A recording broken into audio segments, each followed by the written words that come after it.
Hello, Kate here, and I'm going to give you some tips today on painting a room. It can be intimidating for some people, however, it's a really simple project, and these tips that I give you may help with your future painting job. So let's get started. The first tip is to use an angled SASH brush. This angle is going to help when you're cutting lines because you'll be able to fan out the brush. It's also going to be a lot easier to get in those corners. When loading your paintbrush here, the angled SASH brush, to cut some lines, I dip it in about a 1/2 inch, okay? And then I wipe off the side that's going to be facing me. So I'm going to be cutting along some trim here. So this part's going to be on the wall, and then this part is going to be facing me. This will give me more control over where my paint goes. So to cut a line, when I first start out, I kind of glop it a little bit, about 1/2 inch away from the trim. So that's just to get rid of some of the excess paint because I don't want too much on my brush as I'm going down. Place the brush right at the edge of the trim and kind of fan it out and pull it down in a straight line, as straight as you can. You're going to want to come back up here and smooth anything out. So just go down the trim line again and smooth it out a little. Now the best thing to do here is to get your roller out and roll right over this so that you don't get any sort of brush lines.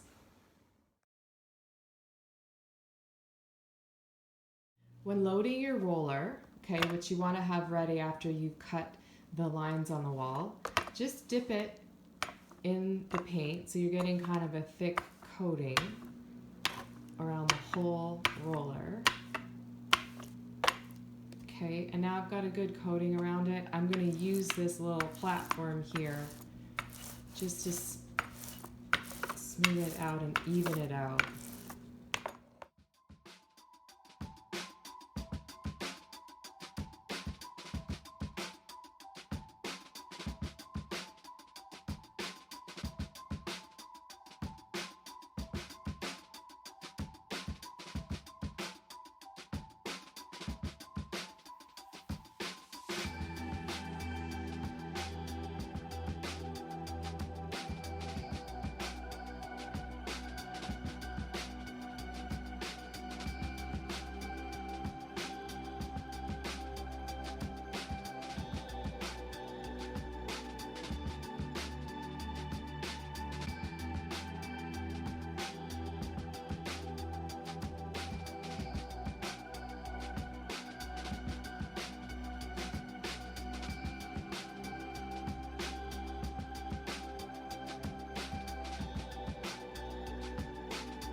Painting can sometimes be a long project, especially if you're working on a large room. So if you have to take a break or you need to wait for a coat to dry, don't wash your paintbrush and your roller. All you have to do is wrap them both in plastic or a plastic bag, put them in the freezer, and then about a 1/2 hour before you're ready to start your project again, take them out of the freezer to defrost. This will eliminate the washing and you can save that till the project is done. The last tip I have surrounds cleanup. I do suggest keeping a damp rag nearby you at all times while painting. This way, if you splatter or drop any paint on a hard surface like hardwood floor or ceramic, you can clean it up very quickly and efficiently. If you miss paint that fell on the floor and dried, don't worry, I have a solution and I'm going to show you how to clean it up right now. Here's a drop of paint that dried on the hardwood. It's even right in between the two pieces of hardwood. So what I'm going to do here is spray it with some water, let it sit for like a minute, and then I'm going to use a scraper and just scrape it off gently. Now don't gouge the wood, you just ride the surface of the wood and it'll peel right up. First step is to spray it with some water. Let it sit for about a minute and then use a scraper. And there you go. I hope you enjoyed all these painting tips. If you did, make sure you subscribe below, that little red subscribe button down there.